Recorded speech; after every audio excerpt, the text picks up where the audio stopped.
Bible 3వ అధ్యాయం 8వ వచనాన్ని మనం ధ్యానిద్దామండి. ప్రకటన గ్రంథము 3వ అధ్యాయం 8వ వచనం. నీ క్రియలను నేను ఎరుగుదును, నీకున్న శక్తి కొంచెమై ఉండినను నీవు నా వాక్యమును గైకొని నా నామము ఎరుగననలేదు. ఇదిగో తలుపు నీ ఎదుట తీసి ఉంచి ఉన్నాను, దానిని ఎవడునూ వేయనేరడు. చాలండి. ప్రేమైనటువంటి దేవుని పిల్లారా, ప్రకటన గ్రంథంలో ఫిలదెల్ఫియా సంఘంలో ఉన్నటువంటి సంఘస్థులకు వ్రాయబడుతున్నటువంటి మాటని మనం చదువుకున్నాం. 7వ వచనంలో మనం చూసినప్పుడు దావీదు ఫిలదెల్ఫియాలో ఉన్న సంఘపు దూతకు ఇలాగ వ్రాయము, దావీదు తాలూకు చెవి కలిగి ఎవడునూ వెయ్యలేకుండా తీయువాడును, ఎవడునూ తీయలేకుండా వెయ్యువాడునైనా సత్య స్వరూపి అగు పరిశుద్ధుడు చెప్పు సంగతులేవనగా. సత్య స్వరూపుడైనటువంటి పరిశుద్ధుడు ఎవరు అంటే ప్రభు అయినటువంటి యేసుక్రీస్తు వారు.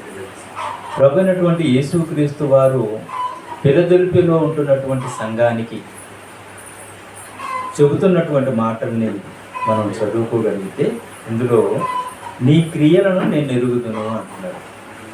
సంఘముతో యేసుక్రీస్తు వారు చెబుతున్నటువంటి మాట ఒక వ్యక్తితో చెబుతున్నట్టుగా మనకు అనిపిస్తుంది. నీ క్రియలను నేను ఎరుగుదును అంటే సంఘము ఫిలదెల్ఫియాలో ఉంటున్నటువంటి సంఘానికి నీ క్రియలు నేను ఎరుగుదును, నీ శక్తి కొంచెమై ఉండినను. అంటే సంఘం యొక్క పరిస్థితి యేసుక్రీస్తు వారికి తెలుసు. మనకి ఇక్కడ ఏమర్థమవుతుందంటే ఆ సంఘం యొక్క క్రియలేంటో యేసుక్రీస్తు వారికి తెలుసు. ఆ సంఘం యొక్క పరిస్థితి అంటే సంఘానికి ఎంత సామర్థ్యం ఉందో, ఎంత శక్తి ఉందో యేసుక్రీస్తు వారికి తెలుసు. ఈ మాట చెప్పడం వెనకాల ఉన్నటువంటి ఉద్దేశాన్ని మనం ఒకసారి ఆలోచిస్తేనండి, సంఘము అది సంఖ్యపరంగా తక్కువ ఉండొచ్చు. అంటే ఆ సంఘానికి ఉన్నటువంటి సామర్థ్యం కానీ, సంఘానికి ఉన్నటువంటి శక్తి కానీ కొంచెమే అంటున్నాడు. కొంచెమే అనగానే సంఖ్యపరంగా తక్కువ ఉండొచ్చు, జ్ఞానపరంగా తక్కువ ఉండొచ్చు. ఆ ఒక సంఘము నిర్మింపబడినటువంటి రీతిని కూడా మనం చూస్తున్నప్పుడు, మనం కొన్ని సంఘాన్ని చూస్తున్నప్పుడు ట్రైన్ మీద నుండి కానీ, బస్సులో నుండి కానీ, కార్ మీద కానీ, బైక్ నుండి కానీ వెళ్తున్నప్పుడు ఇది చర్చి అని చూడగానే మనం చెప్పేయగలం. ఎందుకంటే ఆ చర్చి ఎపిరియన్స్ అనేది అందులో కనబడుతుంది. అంటే ఇది చర్చి అని మనం చెప్పగలిగే పెద్ద చర్చిలు కూడా ఉన్నాయి, సంఘాలు కూడా ఉన్నాయి. మరికొద్ది సంఘాలను మనం చూస్తున్నప్పుడు అండి, ఆ సంఘము దగ్గరికి వెళ్ళి లోనకి వెళ్ళి చూస్తేనే కానీ ఇది సంఘం అని కూడా చెప్పుకోలేనటువంటి పరిస్థితి. అంటే ఒక చిన్న గుడిసలాగా ఉంటుంటుంది. అలాంటి పరిస్థితులు కూడా ఉంటాయి. ఆ సంఘంలో ఎంతమంది ఉంటారు అంటే సంఘ కుటుంబము, విశ్వాస సంబంధమైన కుటుంబం, అది కూడా ఒక సంఘమే. అంటే బహుమంది కలిగినటువంటి, ఎక్కువ జనాలు కలిగినటువంటి సంఘం ఉండొచ్చు, ఒకే కుటుంబం కలిగినటువంటి సంఘం కూడా ఉండవచ్చు. ఇక్కడ ఉద్దేశాన్ని మనం ఆలోచిస్తున్నప్పుడు ఈ ఫిలదెల్ఫియాలో ఉంటున్నటువంటి సంఘం గురించి యేసుక్రీస్తు వారు మాట్లాడుతున్నటువంటి మాట, ఆ సంఘములో సంఖ్యపరంగా తక్కువ ఉండొచ్చు, మందిరము కూడా చాలా చిన్నదై ఉండొచ్చు, ఇంకా ఆర్థిక పరంగా కూడా అంత డబ్బున్నటువంటి సంఘం కూడా కాకపోయి ఉండొచ్చు. అంటే కొన్ని సంఘాల్లో మనం చూస్తుంటేనండి, ఆ సంఘం దగ్గరికి మనం వెళ్ళినప్పుడు అక్కడ లగ్జరీ కనబడుతుంది. లగ్జరీ అనగానే ఉదాహరణకు సంఘంలో ఏసీలు ఉన్నాయి అనుకోండి, ఆ సంఘంలో చుట్టూ ఏసీ ఉంటుంది. ఏమంటే అక్కడ ఏదైతే సంఘ ఆరాధనకు కావాలో అవన్నీ కూడా ఉంటాయి, సమృద్ధిగా ఉంటుంది. అలాంటి వసతులు లేకపోతే అలాంటి వస్తువులు లేనటువంటి సంఘమై ఉండొచ్చు. సంఖ్యపరంగా చూసుకున్న చిన్నదిగా ఉండొచ్చు, డబ్బు పరంగా ఆస్తి పరంగా చూస్తున్నప్పుడు కూడా చాలా చిన్నదిగా ఉండొచ్చు. కొన్ని సంఘాలు చూస్తున్నప్పుడు అండి వేల లక్షల కోట్లు ఆస్తులు కలిగినటువంటి సంఘాలు కూడా ఉన్నాయి. అలా సంఘాలు మన ఇండియాలో కూడా ఉన్నాయి. ఇండియాలో కాదు, మన రాష్ట్రాల్లో కూడా లక్షల కోట్ల ఆస్తులు కలిగినటువంటి సంఘాలు ఉన్నాయి. ఆ ఆస్తుల కొరకు చాలా తగాదాలు కూడా ఏర్పడినటువంటి పరిస్థితిని కూడా మనం చూడవచ్చు. జ్ఞానపరంగా కూడా సంఘం చిన్నదై ఉండొచ్చు. అంటే అన్ని విధాలుగా చూస్తున్నప్పుడు పెరిదొలిపోయే సంఘం ఎలా ఉంది అంటే చాలా చిన్నగా కనబడుతుంది. అందుకనే ప్రభు మాట్లాడినటువంటి మాట ఏంటంటే 8వ వచనంలో, నీ క్రియలు నేను ఎరుగుదును, నీకున్నటువంటి శక్తి కొంచెమై ఉండినను.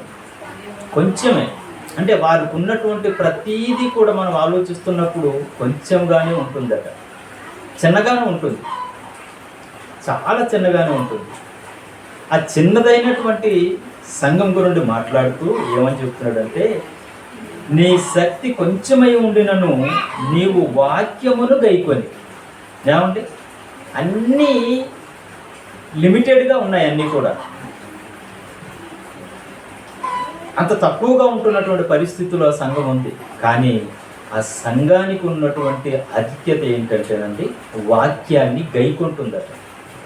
వాక్యాన్ని గైకొంటున్నటువంటి సంఘముగా దాన్ని చెప్తున్నారు. అందుకనే ప్రభువైనటువంటి యేసుక్రీస్తు వారు కూడా తన సువార్త పరిచర్యలో కొనసాగుతున్నప్పుడు అండి చాలా చోట్ల మరి సువార్త ప్రకటిస్తున్నప్పుడు, సమాజ మందిరాలకు వెళ్తున్నప్పుడు సంఘాలతో చెబుతున్నటువంటి మాట ఏమంటున్నాడంటే, లూకా సువార్తలో ఒక మంచి మాట చెప్తారు. 12:32 చిన్న మంద భయపడకుడి అంటున్నారు.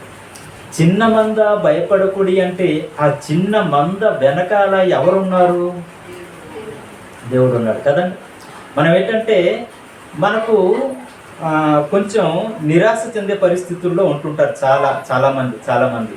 ఎందుకు అంటే ఎదుటివారిని పోల్చుకోవటం అనేది మనకు ఆనవాయితీ అయిపోయింది. కాబట్టి ఎదుటివారిని పోల్చుకోవటం, ఎదుటి సంఘాన్ని పోల్చుకోవటం, ఎదుటి సేవకుల్ని పోల్చుకోవటం, ఆ సంఖ్యను పోల్చుకోవటం, ఆ మందిరాన్ని చూసుకోవటం.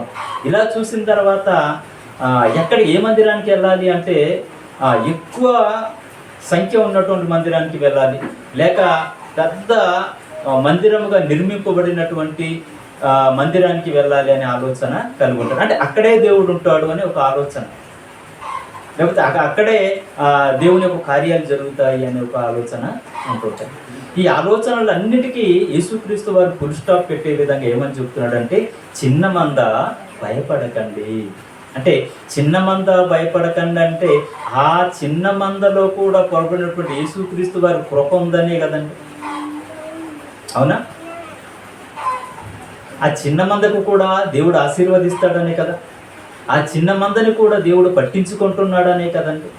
ఆ చిన్న మంద పట్ల కూడా దేవుని పట్ల ఆ దేవునికి ఒక ఆలోచన ఉంది అనేది మనకు అర్థమవుతుంది.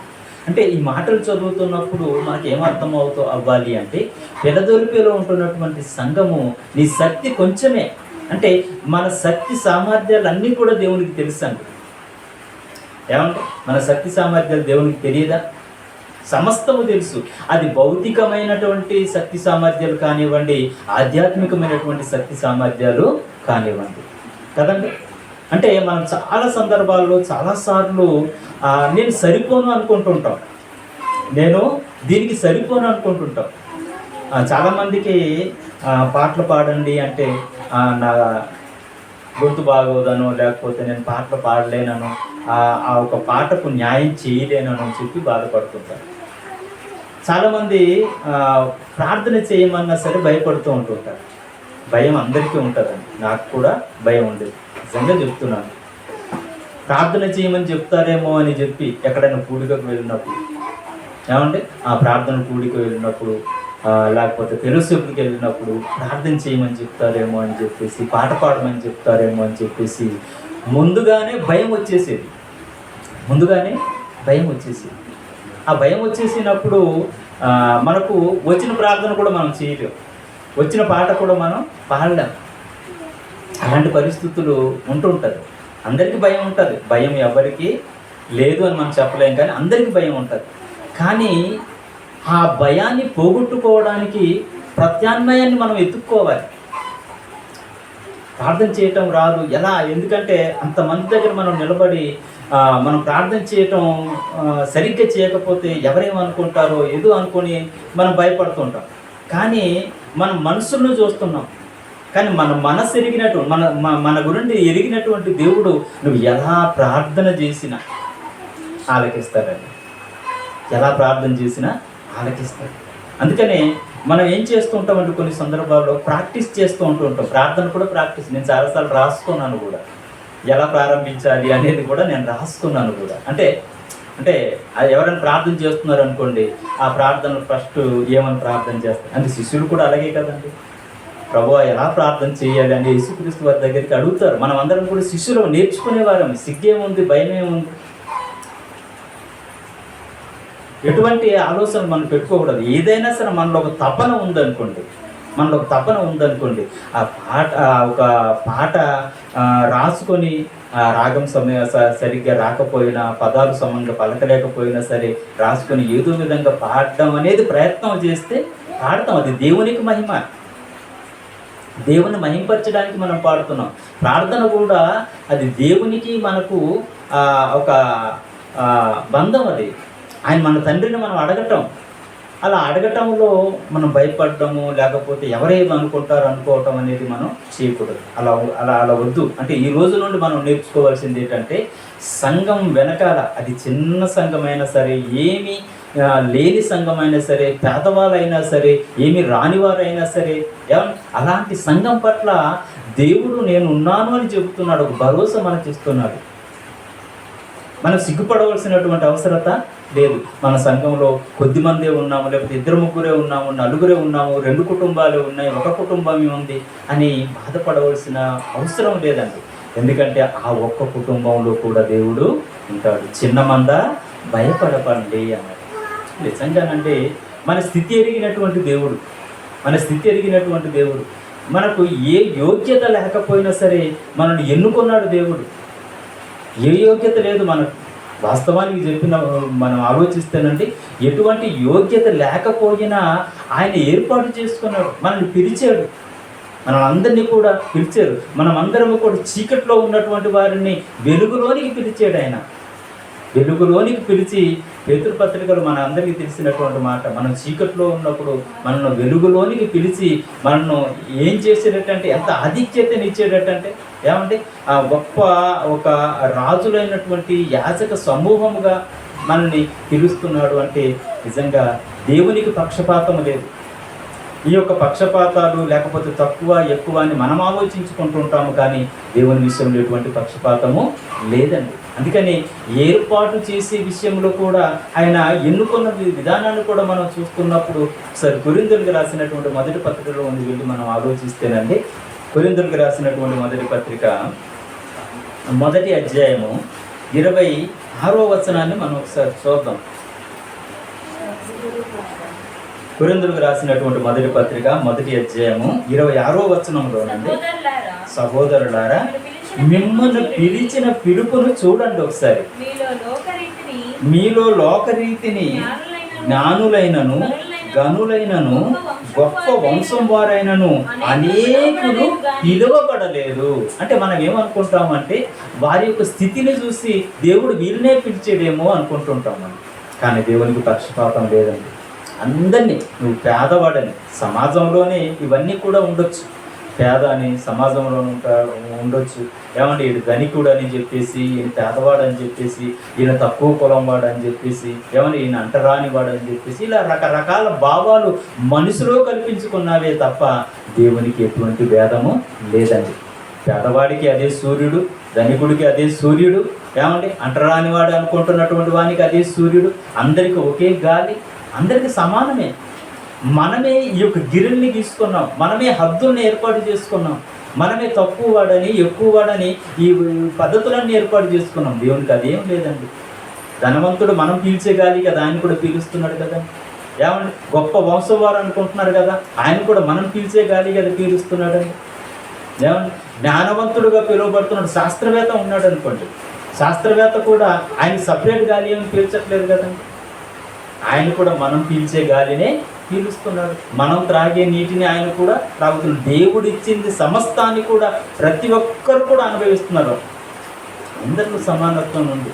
దేవుడు ఏమండి ఆ గొప్పవారిని ఏర్పాటు చేసుకున్నాడేమో, లేకపోతే జ్ఞానవంతుల్ని ఏర్పాటు చేసుకున్నాడేమో, లోకంలో ఉన్నతమైనటువంటి వారిని ఏర్పాటు చేసుకున్నారేమో అని మనం అనుకోవటానికి వీలు లేదండి. దేవుడు ఏమని చెప్తున్నారు చూడండి, ఏ శరీరియు దేవుని ఎదుట అతిశయింపకుండునట్లు జ్ఞానులను సిగ్గుపరచుటకు లోకములో నుండి వెర్రివారిని దేవుడు ఏర్పరచుకొని ఉన్నాడు. ఏమండి జ్ఞానులు అనుకుంటున్నటువంటి వారు ఉన్నారనుకోండి.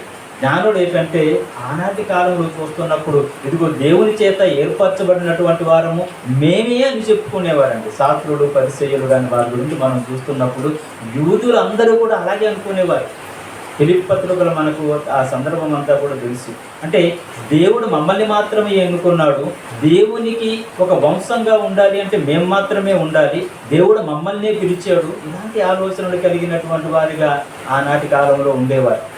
అందుకనే దేవుడు ఏమని చెప్తున్నాడంటే జ్ఞానులుగా ఎవరైతే పిలువబడుతూ ఏమంటే సమాజంలో ఒక గొప్ప స్థానంలో ఉన్నామో అనుకుంటున్నటువంటి వారు ఉన్నారో వారికి చెబుతున్నటువంటి మాట ఏంటంటే జ్ఞానులను సిగ్గుపరచుటకు లోకంలో ఎలాంటి వారిని ఏర్పాటు చేసుకున్నారట, వెర్రివారిగా పిలువబడుతున్నారు. అంటే వీరికి ఏమీ తెలియదు, ఇది జ్ఞానం లేదు అని తృణీకరింపబడినటువంటి వారిని దేవుడు ఏర్పాటు చేసుకున్నాడట.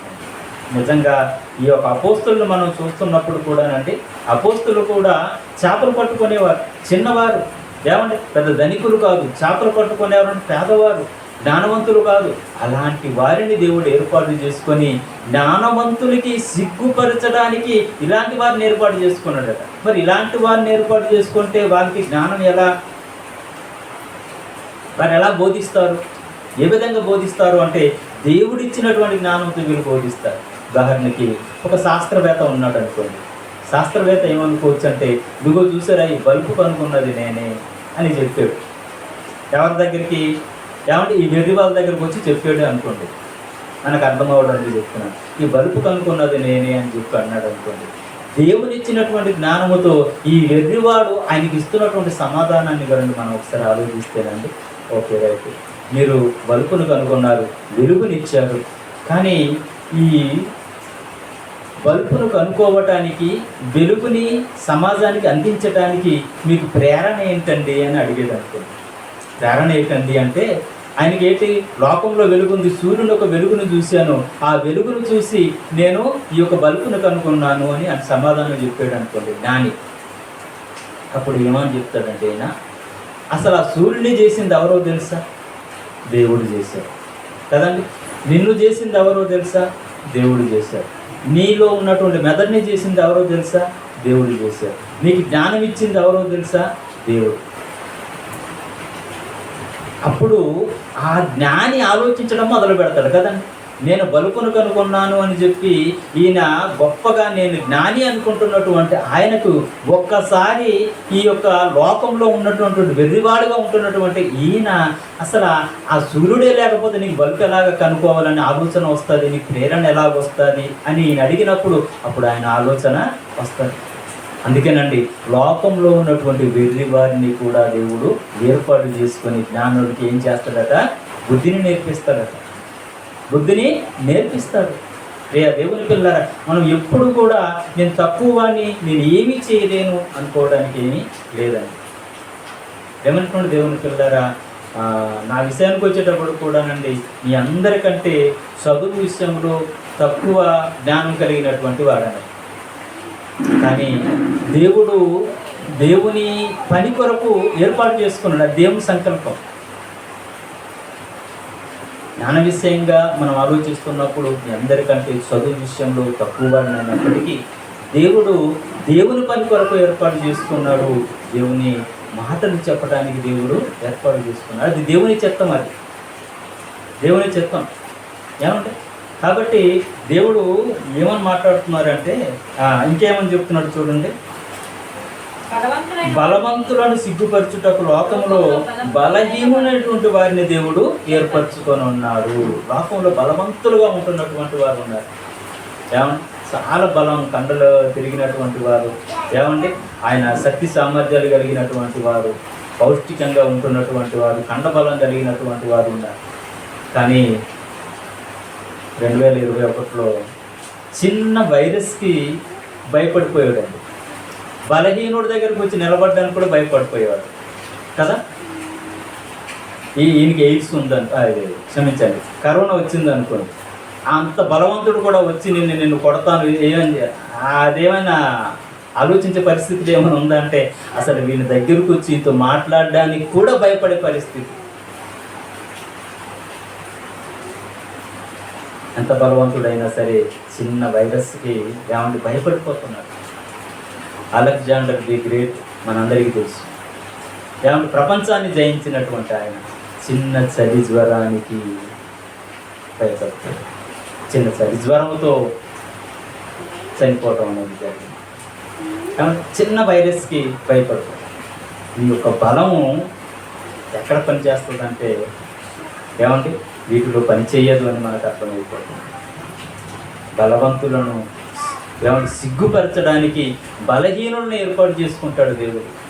జ్ఞానవంతుల్ని సిగ్గుపరచడానికి లోకంలో ఉన్నటువంటి వెరివారిని ఏర్పాటు చేసుకుంటాడు. ఇంకేమంటున్నాడండి, ఎన్నికైనటువంటి వారిని వ్యర్థము చేయుటకు లోకములో నీచులైనటువంటి వారిని దేవుడు తృణీకరింపబడినటువంటి వారిని, ఎన్నిక లేని వారిని దేవుడు ఏర్పరచుకొని ఉన్నాడు. సరే ఏంటంటే ఎన్నికైనటువంటి వారు ఉంటారు కదా, లోకంలో ఎన్నికైనటువంటి వారు ఉన్నారు. అంటే మనం మామూలుగా ఆలోచించడానికి ఎన్నికైనటువంటి వాళ్ళు చట్టసభల్లో కూర్చుంటారు, పార్లమెంటులో కూర్చుంటారు, అసెంబ్లీలో కూర్చుంటారు కదా. వాళ్ళు కూర్చొని ఏమనుకుంటారంటే, నేను ఎన్నికైనటువంటి వాడిను, నువ్వెంత అని చెప్పేసి ఆయన వస్తున్నప్పుడు ఏమంటే వెనకాల ఒక 10 కార్లు, ముందు ఒక 10 కార్లు, సెక్యూరిటీ, పోలీసులు, హంగామా ఇవన్నీ ఉంటుంటాయి. రోడ్డు మీద సామాన్యుడు ఏమంటే చిన్నవాడుగా ఉంటున్నటువంటి వాళ్ళని అందరినీ కూడా ఇలా బయటికి తోసేసి పక్క జరుగు నెట్టేసి దీనికి త్రోవ ఇచ్చేస్తూ ఉంటుంటారు. అప్పుడు ఈ ఎన్నిక లేనటువంటి వాడు, అంటే సామాన్యుడిగా ఉంటున్నటువంటి వాడు అడిగాడు అనుకోండి చిన్న ప్రశ్న, అసలు నీకు ఇంత హోదా ఎలా వచ్చింది? నువ్వు పార్లమెంట్లో కూర్చోబెట్టింది ఎవరో తెలుసా అని అడిగాడు అనుకోండి. నిన్ను పార్లమెంట్లో కూర్చోబెట్టింది ఎవరో తెలుసా? ఇదిగో నన్ను తృణీకరించేవు కదా, ఎన్నిక లేనటువంటి వాడిని అనుకుంటున్నావు కదా, నేను ఓటు వేయటం వల్ల నేను అక్కడ కూర్చున్నాను. అంతే కదండి. ఒక సామాన్యుడు ఓటేస్తేనే కదండి అక్కడ కూర్చుంటాడు.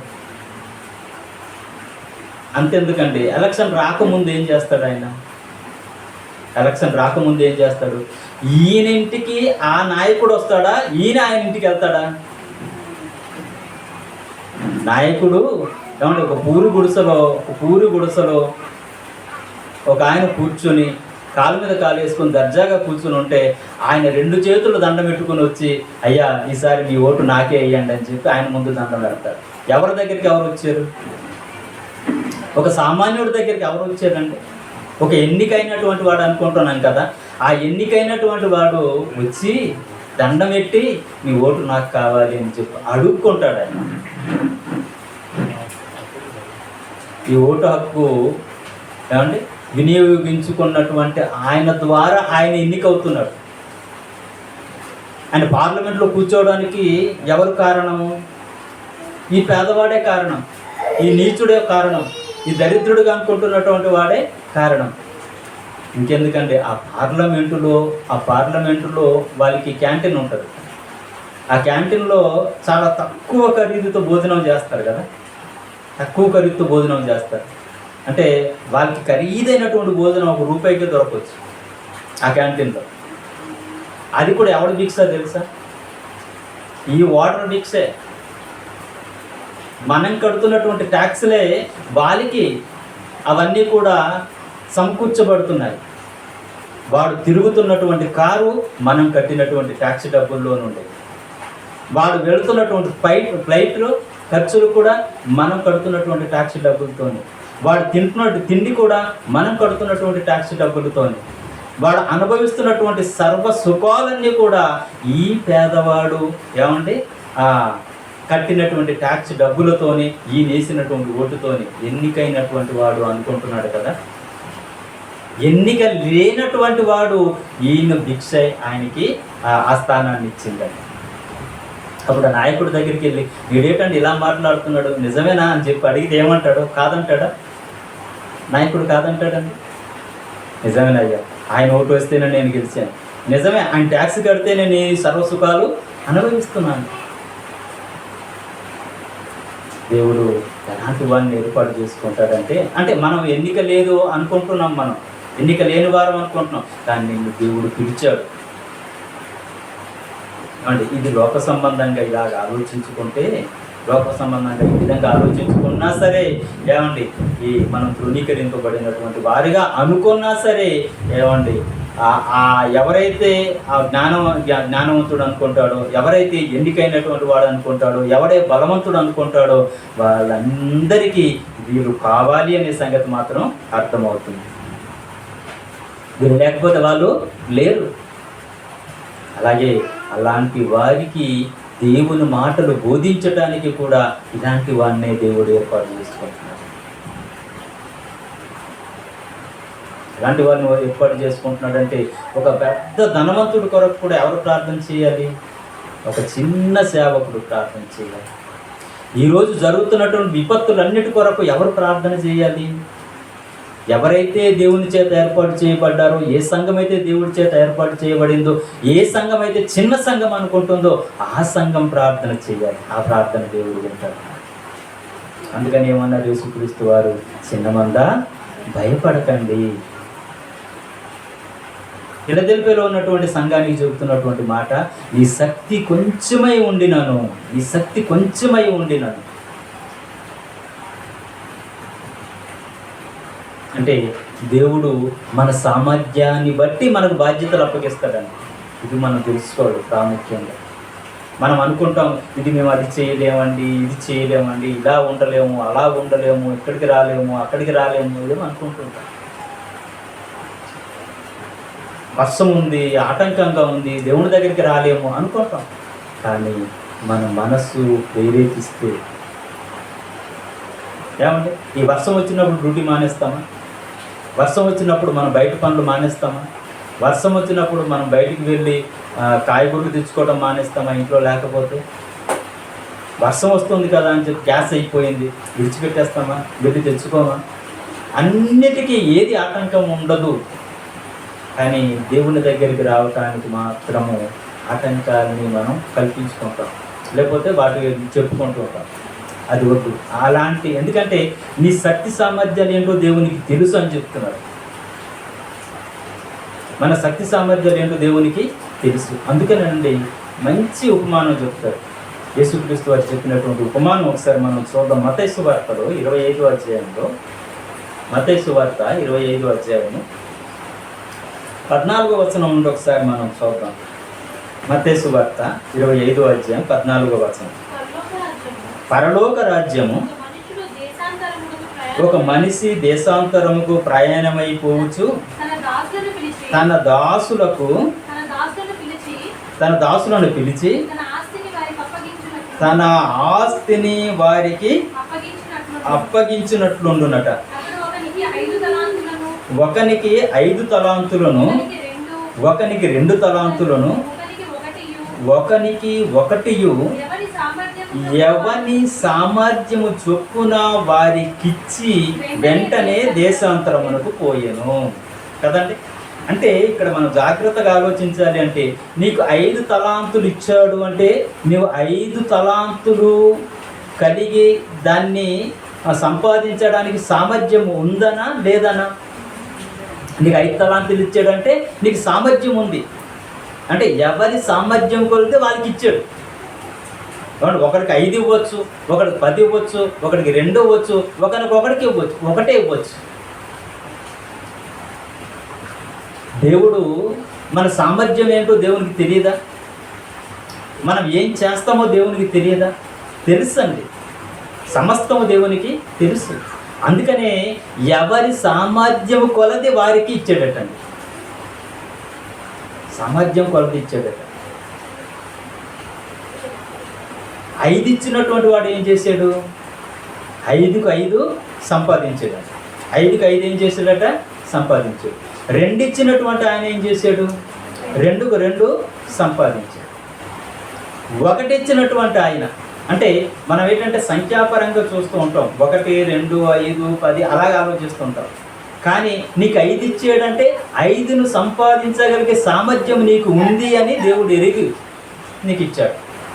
నీకు 2 ఇచ్చాడంటే 2ను సంపాదించగలిగే సామర్థ్యం నీకు ఉంది. 1 ఇచ్చాడంటే 1ని సంపాదించగలిగే సామర్థ్యం నీకు ఉంది. అంటే నీ సామర్థ్యం కొలిది దేవుడు నిన్ను ఏర్పాటు చేసుకున్నాడు, నీకు ఇచ్చాడు. చావండి. అంటే ఈరోజు మనం సంపూర్ణ అవయవాలు కలిగి ఉన్నాం కదా. సంపూర్ణ అవయవాలు కలిగి ఉన్నాం. ఈ సంపూర్ణ అవయవాలు మనం కలిగి ఉన్నామంటే మనకు కళ్ళు ఇచ్చాడు, నోరు ఇచ్చాడు, చేతులు ఇచ్చాడు, కాళ్ళు ఇచ్చాడు. ఇవన్నీ ఇచ్చాడంటే వీటితో మనం ఏదో చెయ్యాలి అని ఇవన్నీ కూడా మనకు ఇచ్చాడు. అందరికి సమానంగా ఇచ్చాడు ఇవన్నీ కూడా. కానీ దీన్ని ఇచ్చిన తర్వాత నీకు తలాంతులు ఇచ్చాడు. నీకేమిచ్చాడు? తలాంతులు అనగానే అర్థం ఏంటంటే సామర్థ్యము అని అర్థం అండి. ఒకరికి ఎన్ని తలాంతులు ఇచ్చాడట? 5 తలాంతులు ఇచ్చాడు. ఒకరికి 2 తలాంతులు ఇచ్చాడు. ఒకరికి 1 తలాంతు ఇచ్చాడు. తలాంతు అనగానే సామర్థ్యము. ఇక్కడ 5 తలాంతులు అంటే నీకు 5 సామర్థ్యాలు కలిగినటువంటి ఆ ఒక ఆత్మీయ అర్థంలో కూడా మనం ఆలోచిస్తే ఆత్మీయ వరాలని కూడా మనం చెప్పవచ్చు. ఆత్మీయ వరాలు అంటే నీకు దేవుడు గొంతిచ్చాడు. ఈ యొక్క గొంతిచ్చినప్పుడు ఈ గొంతుతో దేవుని పాటలు పాడి దేవుని మహింపరచడానికి అవకాశం ఉంది. దేవుడు నీకు నోరిచ్చాడు. ఈ దేవుని ఇచ్చినటువంటి నోటితో దేవుని మాటలు చెప్పి ఎదుటి వారిని దేవుణ్ణి రప్పించడానికి, లేకపోతే దేవుణ్ణి గణపరచడానికి, దేవుణ్ణి మహింపరచడానికి కదండి. అలాగే నీకు చేతులు ఇచ్చాడు. అంటే సంపూర్ణమైనటువంటి ఆరోగ్యం, చేతులు, కాళ్ళు ఇవన్నీ కూడా ఇచ్చాడు. వీటితో దేవుని పని చేసి దేవుణ్ణి మహింపరచవచ్చు. ఏది చేసైనా సరే దేవుణ్ణి మనం మహింపరచవచ్చు. నీకు మంచి స్వరం ఇచ్చాడండి దేవుడు. మంచి స్వరం ఇచ్చాడు. ఈ మంచి స్వరాన్ని తీసుకెళ్ళి దేని కొరకు వాడుతున్నావు? ఏదో వేరే పాటలు పాడేమనుకోండి, సమాజాన్ని చెడగొట్టే పాటలు పాడేమనుకోండి.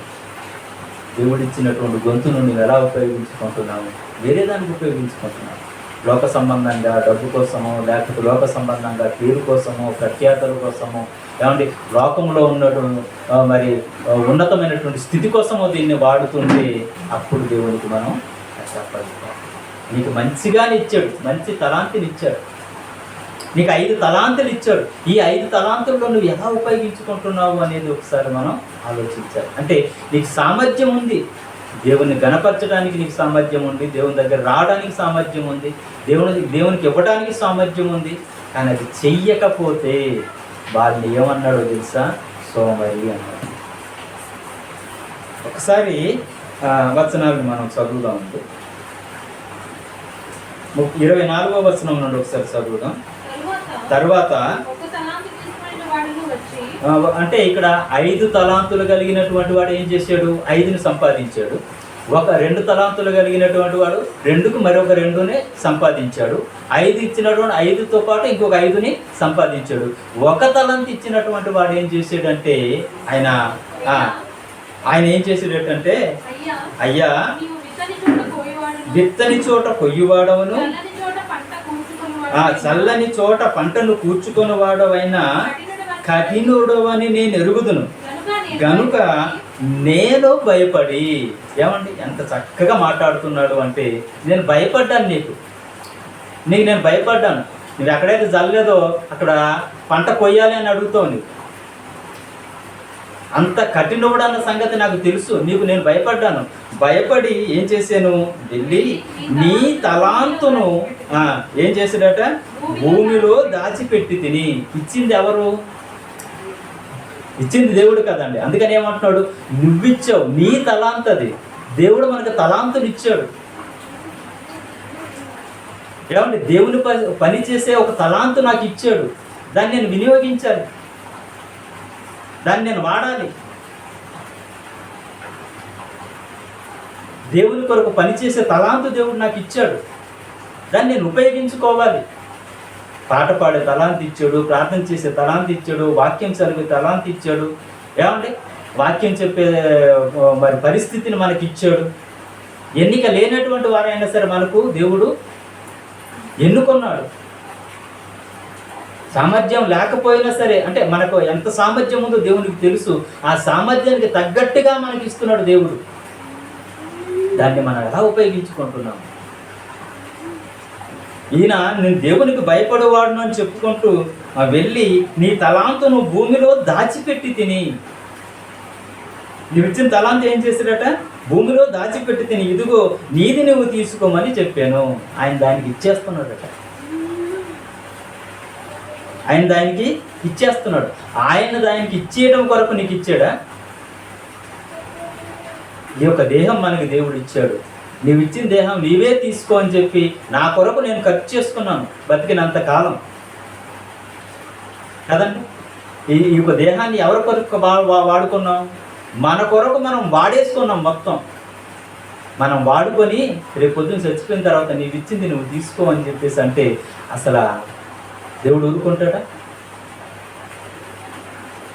నీకోసం రంగుల ప్రపంచాన్ని చేశాను, నీకోసం సూర్యుడిని చేశాను, నీకోసం గాలిని చేశాను, నీకోసం నీటిని చేశాను, నీకు ఆయుస్సునిచ్చాను. ఇవన్నీ అనుభవించి నా పని చెయ్యకుండా నాది నాకు ఇచ్చేస్తానంటే నేను ఎలా తీసుకుంటాను? నీకు ఇచ్చింది ఎందుకు?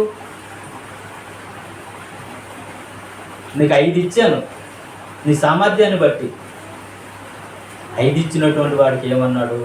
బల నమ్మకమైన మంచి దాసుడా. ఏమండి, ఆయనకు ఒక మంచి ఏంటది బిరుదు, లేకపోతే మంచి కాంప్లిమెంట్ ఇచ్చాడు. ఏంటది? మంచి దాసుడు.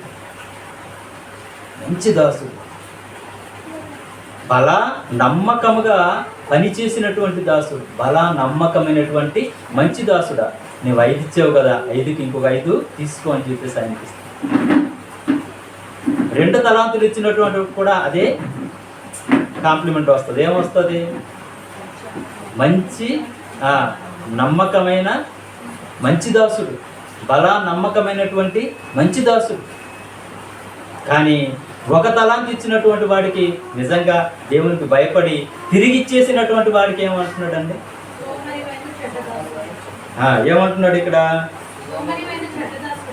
అందుకు అతని యజమానుడు వాణ్ణి చూచి సోమరివైనటువంటి చెడ్డదాసుడా. అంటే నీకు దేవుడు తలాంతులు ఇచ్చాడు కాబట్టి, దేవుణ్ణి నువ్వు తెలుసుకున్నావు కాబట్టి, దేవుణ్ణి తెలుసుకున్న తర్వాత నీకు అప్పగించినటువంటి బాధ్యత, నీకు అప్పగించినటువంటి పనిని నువ్వు చేయకపోతే నువ్వు ఎవరు అంటే సోమరి. మనం ఎవరమాట అండి? ఆయన ఇచ్చినటువంటి తలాంతులు వాడకపోతే, ఆయన ఇచ్చినటువంటి వరాలను మనం ఉపయోగించకపోతే,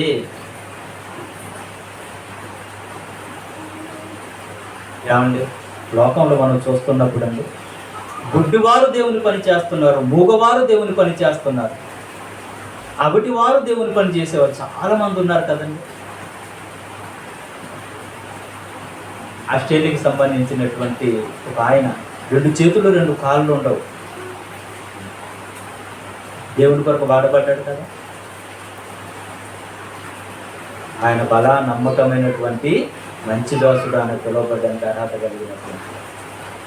అన్నీ బాగున్నాయి మనకు, మన తలాంతులను మనం వాడుకోలేదు, మన తలాంతులను మనం ఉపయోగించలేదు. మనల్ని ఏమని పిలుస్తున్నాడు దేవుడు తెలుసా? సోమరి. ఏమంటే సోమరి అని పిలిచి వదిలేస్తే పర్వాలేదండి. సోమరి అని చెబుతూ చెడ్డ దాసుడా, ఏమంటే అక్కడ మంచి దాసుడా, ఈయన చెడ్డ దాసుడు అయిపోయాడు. నేను విత్తని చోట కొయ్యువాడను, చల్లని చోట పంటను కూర్చుకునేవాడనని నీవు ఎరుగుదువు కదా. ఇంత తెలుసు, మళ్ళీ ఎరుగుదువు కదా. అట్లయితే నీవు నా సొమ్ము సావుకారుడి యొద్ద ఉంచవలసి ఉండెను, నేను వచ్చి వడ్డీతో కూడా నా సొమ్మును తీసుకుని ఉందునని అతనితో చెప్పి, ఈ తలాంతును వాని యొద్ద నుండి తీసివేసి 10 తలాంతులు గల వానికి ఇయుడి, కలిగిన ప్రతి వానికిని ఇవ్వబడును, అతనికి సమృద్ధి కలుగును. లేని వాని యొద్ద నుండి వానికి కలిగినది తీసివేయబడును. మరియు పనికి మాలిన ఆ దాసును వెలుపటి చీకటిలోనికి త్రోసివేయుడి, అక్కడ ఏడుపును పండ్లు కొరుకుటయు ఉండును. ఏమంటే ఇంత కఠినమైనటువంటి, ఇంత హెచ్చరికకరమైనటువంటి మాట మనకు తెలిసినా సరే ఇంకా సోమరులుగా ఉంటున్నాం మేము. ఆలోచిద్దాం.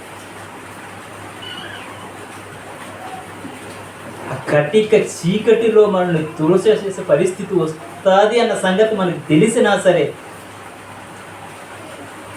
అక్కడ ఏడుపు పండ్లు కొరుకుతా ఉంటుందట. అయినా సరే భయం లేదు మనకు.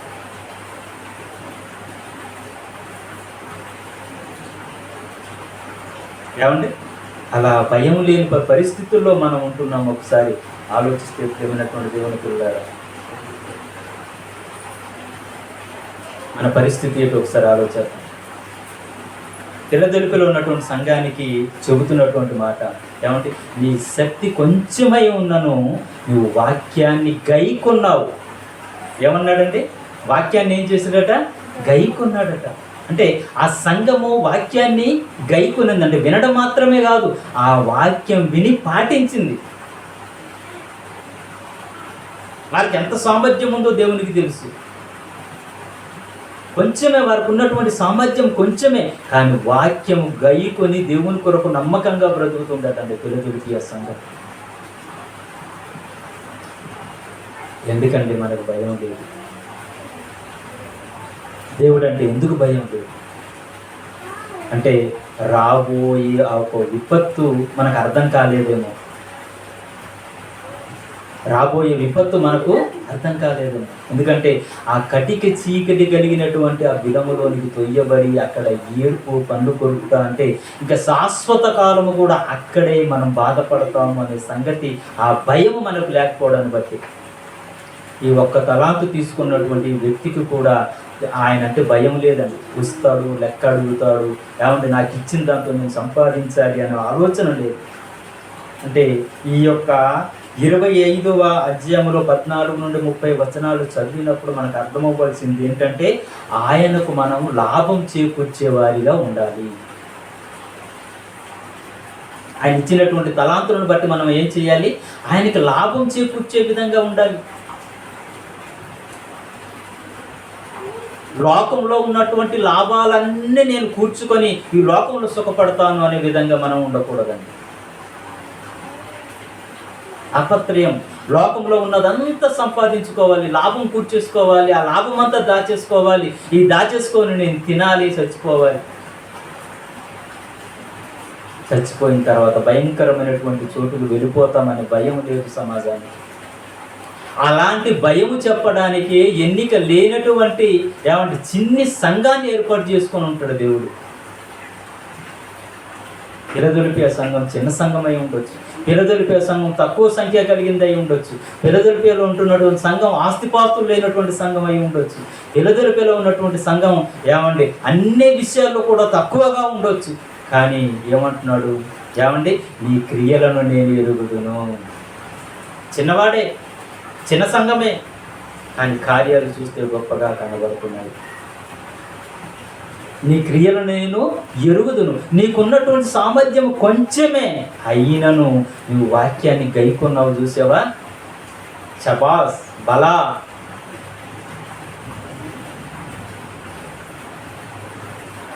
చిన్నమంద భయపడకు, నీ వెనకాల నేను ఉన్నాను అంటున్నాను.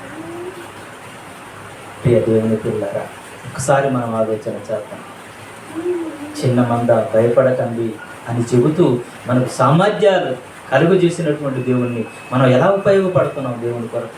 నా మనస్సు ఏంటి, దేవుని కొరకు ఏం చేయాలని తాపత్రయపడుతున్నాం, ఏది చేసి దేవుణ్ణి నేను గణపరచాలనుకుంటున్నాను, దేవుణ్ణి ఏమి చేసి నేను మహింపరచాలనుకుంటున్నాను, దేవునికి ఏమిచ్చి నేను ఏదో ఒకటి చేయాలనుకుంటున్నాను. ఈ తాపత్రయం మనలో ఉందా? ఈ ఆలోచన మనలో ఉంటేనండి మనం దేవుని కొరకు ఏది చేయడానికైనా సిద్ధపడతాం. మన ఆలోచన అలా అలా అలా ఉండే విధంగా ఉండాలి. అంటే దేవుడు ఇచ్చినటువంటి ఆ ఒక్క సామర్థ్యాన్ని మనం చక్కగా వినియోగించి దేవునికి లాభం చేకూర్చే విధంగా మనం ఉండాలి. సామర్థ్యం లేదా మనకు? సామర్థ్యం లేకుండానే బాధ్యత అప్పగిస్తాడా దేవుడు అంటే? బాధ్యత అప్పగించాడు. ఆయన 5కు 5 సంపాదించగలడని నమ్మకముతో ఆయనకి 5 ఇచ్చాడు. 5కు 5 సంపాదించాడు. 2 అతనికి అలాగే చేశారు, 1 అతనికి కూడా అలాగే చేశాడు. ఆ 1కి 1 సంపాదించగల సామర్థ్యం ఆయనకు ఉంది, కానీ ఆయన సంపాదించకుండా సోమరిగా ఉన్నాడు ఆయన. అందుకనే సోమరి అయినటువంటి చెడ్డదాసుడా. సోమరి, ఏ విషయంలో సోమరిగా ఉన్నావో ఒక్కసారి చెక్ చేసుకుందాం. మనం చెక్ చేసుకుందాం కదండి. ఏ విషయంలో నేను సోమరి అయిపోతున్నాను, ఏ విషయంలో నేను సోమరిగా బతుకుతున్నాను, దేవుని దృష్టిలో చెడ్డవాడిగా అయిపోతున్నాను అని ఆత్మ పరిశీలన చేసుకుందాం. ఏమండి, వచ్చే వారం మిగతా భాగాన్ని మనం మాట్లాడుకుంటాం. పిల్లదొడిపిలో ఒక చిన్న సంఘమైనా సరే బహుగా కార్యాలు జరిగిస్తున్నటువంటి సంఘంగా కనబడుతుంది. అందుకని ఏం చేస్తాడట? ద్వారాలు తెరుస్తాడట. ఎందుకు మనం వృద్ధిలోనికి రాలేకపోతున్నాం, ఎందుకు అభివృద్ధి చెందలేకపోతున్నాం, ఎందుకు మన కార్యాలు సఫలపరచబడలేకపోతున్నాయి అంటే మనకు దేవుడిచ్చినటువంటి ఆ ఒక తలాంతులను మనం సరిగ్గా వినియోగించుకోవట్లేదు. కళ్ళు మూసుకుందాం, ప్రార్థన చేసుకుందాం.